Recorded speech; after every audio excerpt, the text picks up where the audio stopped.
नमस्कार YouTube family. तो आज मॉर्निंग रे उठिकी जल्दी जल्दी मम्मी मु पूजा करनेलु। देखंतु राति अच्छी आज पंचुकर लास्ट डे माने फाइनल डंगा भसा दिन।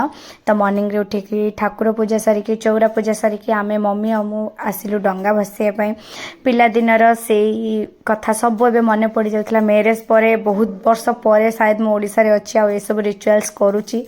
तापरे डंगा भसा सारिके आमे जाइथिलु रामेश्वर मंदिर। रामेश्वर को बाबा को पाखे पूजा करके आसला बेलू मॉर्निंग हो जाता। मंदिर एत भिड़ था जे तापर बन नहीं चा पी नहीं समस्ते। चा पी सारापर बेबी भी उठी जाता।